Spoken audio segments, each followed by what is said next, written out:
विद्यार्थी मित्रांनो, इयत्ता 9वीच्या भूगोलाच्या तासाला आपल्या सर्वांचं मनापासून स्वागत करतो.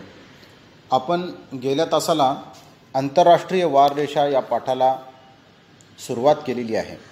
पान नंबर 57 आणि 58वर आंतरराष्ट्रीय वाररेषेचं महत्त्व आणि आंतरराष्ट्रीय वाररेषेमुळं होणारे जे फायदे आहेत, परदेशात त्याचा जो उपयोग होतो तो आपण मीनल आणि सुनीलच्या प्रवासाच्या उदाहरणावरून समजून घेण्याचा प्रयत्न केला. वारांच्या गोंधळावर उपाय हा पान नंबर 59वर आता आपल्याला पाहायचा आहे. उघडा तर बघा पान नंबर 59. विद्यार्थी मित्रांनो, सुरुवात करूया. वारांच्या गोंधळावरील उपाय. 180 अंश रेखावृत्त ओलांडताना काही काळजी घ्यावी लागते, कारण मूळ रेखावृत्तापासून पूर्व किंवा पश्चिम दिशेने गेल्यावर 180 रेखावृत्त 12 तासाच्या फरकाने येते. हा 12 तासाचा अंतर जे आहे हे लक्षात ठेवलं पाहिजे. म्हणजे एवढा अंतर आपण पूर्वेकडे जाऊ आणि पश्चिमेकडे जाऊ एवढाच फरक पडणार असलेला आपल्या लक्षात येतो.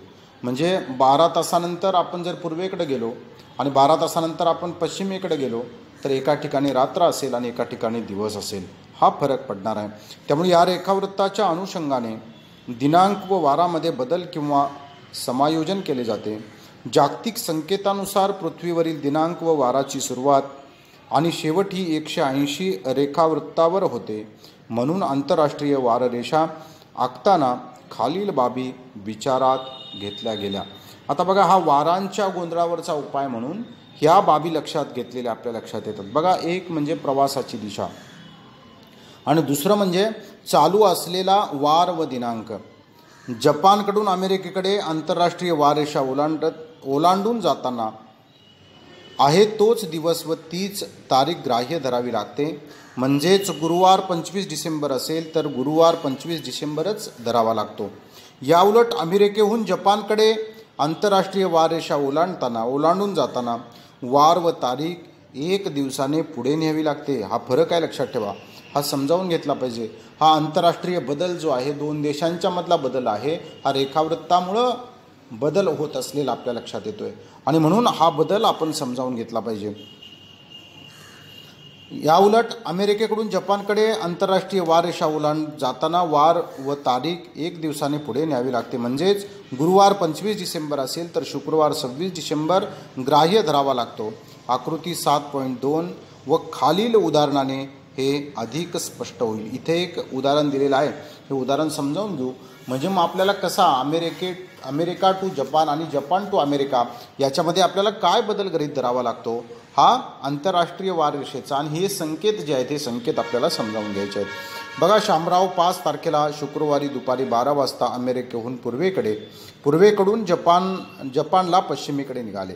बघा, पूर्व आणि पश्चिम ही दिशा फार महत्त्वाची आहे.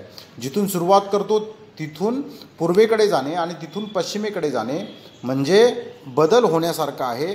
ते 24 तासाच्या विमान प्रवास करून जपानला पोचले. तेव्हा तेथील विमानतळावर तारीख व वार पाहिलं असता तेथे शनिवार 6 तारखेचे दुपारचे 12 वाजले होते. बघा, ते 5 तारखेला शुक्रवारी दुपारी 12 वाजता निघाले अमेरिकेहून आणि ते जेव्हा पोचले तेव्हा शनिवार तारखेचे दुपारचे 12 वाजलेले होते. म्हणजे काय झालंय बघा, काय बदल झाला बघा. आंतरराष्ट्रीय वाररेषेच्या अनुषंगाने असे लक्षात घेतले जाते की पृथ्वीवरील दिवस आंतरराष्ट्रीय वाररेषेच्या पश्चिमेला सुरू होतो आणि पूर्वेला संपतो. त्यानुसार तारखा, त्यानुसार वार, त्यानुसार तासांचं अंतर हे आपल्याला पाहायला मिळत असलेलं आपल्या लक्षात येते आणि म्हणून हे समजावून घेतलं पाहिजे. बघा, 180 अंश रेखावृत्तावर बरोबर रात्री 12 वाजण्याच्या क्षणी एकच वार वाजतो. तिथून पूर्वेकडे म्हणजेच अमेरिकेची संयुक्त संस्थाने, चिली इत्यादी देशांच्या दृष्टीने तो वार संपण्याचा क्षण असतो. तर तिथून पश्चिमेकडील म्हणजेच जपान, ऑस्ट्रेलिया इत्यादी देशांच्या दृष्टीने तो वार सुरू होण्याचा दिवस असतो आणि म्हणून हा बदल जो आहे हा बदल आपण लक्षात घेतला पाहिजे.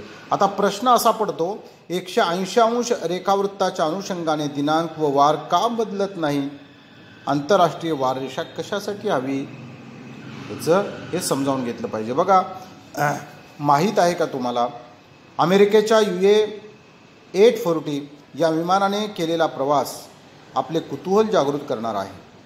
हे विमान शांघाय चीन येथून 1 जानेवारी 2017 रोजी निघाले आणि पॅसिफिक महासागर ओलांडून अमेरिकेच्या पश्चिम किनाऱ्यावरील सॅन फ्रान्सिस्को येथे 31 डिसेंबर 2016ला पोहोचले.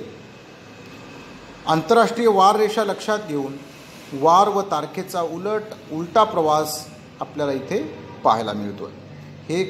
हे जागतिक बदल जे आहेत हे आपण लक्षात घेतले पाहिजेत. आपण असे म्हणजे इथं एक नकाशा दिला आहे 7.2. हा आंतरराष्ट्रीय वार रेषा इथं दिलेली आहे.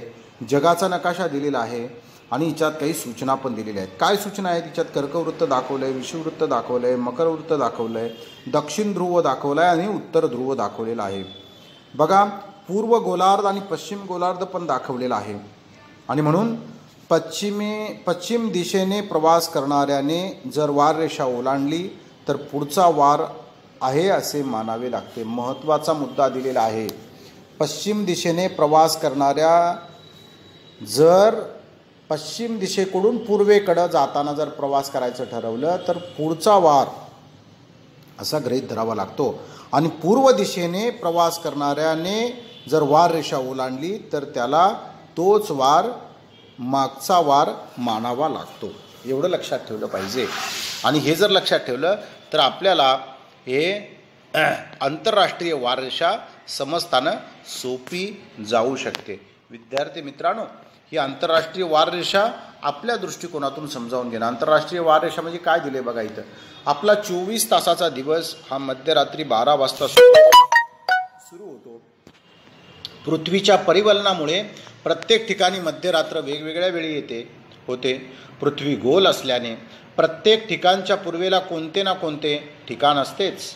या पूर्वेकडील ठिकाणी दिवसाची सुरुवात सर्वात अगोदर कोठे होते? अशा अनेक प्रश्नांच्या उत्तरासाठी सन 1884 वॉशिंग्टन येथे अमेरिकन प्रोफेसर डेव्हिडसन यांच्या नेतृत्वाखाली जगातील बहुतेक राष्ट्रांच्या प्रतिनिधींनी एकत्र येऊन आंतरराष्ट्रीय वार रेषा निश्चित केली.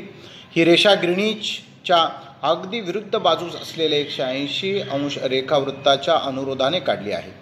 ही रेषा ओलांडताना दिनांक व वारात बदल करावा असे आंतरराष्ट्रीय संकेत आहेत. आंतरराष्ट्रीय वार रेषा पूर्णपणे पॅसिफिक महासागरातून नेण्याचा प्रयत्न केला आहे. ही रेषा काही बेटावरून अथवा कोणत्या भूभागावरून गेली असती तर तेथील लोकांना वार व तारीख बदलावी लागली असती. पूर्व बाजूला एक वार व तारीख आणि पश्चिम बाजूला दुसरा वार व तारीख असे दिसून आले असते. शिवाय जमिनीवरून चालताना ही रेषा केव्हा ओलांडली गेली आणि दिनदर्शिकेनुसार दिवस केव्हा बदलला हे समजले नसते. त्यामुळे आंतरराष्ट्रीय वार रेषा 180 अंश रेखावृत्ताच्या सरळ नाही. काही ठिकाणी ती 180 अंश रेखावृत्ताच्या पूर्वेला तर काही ठिकाणी ती पश्चिमेला वळलेली आहे. आकृती 7.2 पहा. आंतरराष्ट्रीय वार रेषेत काळानुसार अनेक वेळा बदल करण्यात आले. शेवटचा बदल 2011 साली केला गेला. आंतरराष्ट्रीय वार रेषेचा जास्तीत जास्त भाग 180 अंश रेखावृत्तावरून गेलेला आहे. म्हणजे मग बदल करणं हे सोपं जात असलेलं आपल्या लक्षात येते. बघा, आंतरराष्ट्रीय वार रेषेचे महत्त्व आपण समजावून घेऊ. विद्यार्थी मित्रांनो, महत्त्व समजावून घेताना बघा, आजच्या आधुनिक आणि वेगाने घडणाऱ्या जागतिक घडामोडींच्या संदर्भात देखील आंतरराष्ट्रीय वार रेषा महत्त्वाची ठरत आहे.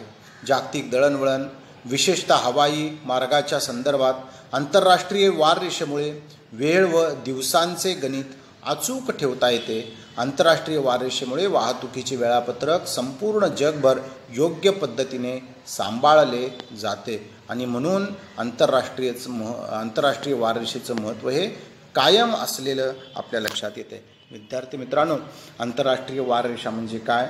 मिनल आणि सुनीलचा प्रवास. दुसरी गोष्ट, वारांच्या गोंधळावरील उपाय. आंतरराष्ट्रीय वार रेषेचं महत्त्व. या सगळ्या गोष्टी आपण समजावून घेतल्या. हा पाठ थोडा समजायला कठीण असल्यासारखा वाटतो, पण आपण जर समजावून घेतला तर तो अत्यंत सोपा आहे. त्यामुळं हा पाठ समजावून घ्या. हा पाठ पुन्हा पुन्हा वाचा. नाही समजला तरी मला फोन करून फोनवर प्रश्न विचारला तरी चालेल. मी त्याचं उत्तर केव्हाही द्यायला तयार आहे. याची प्रश्न उत्तरं तुम्ही तुमच्या वहीमध्ये लिहा. धन्यवाद.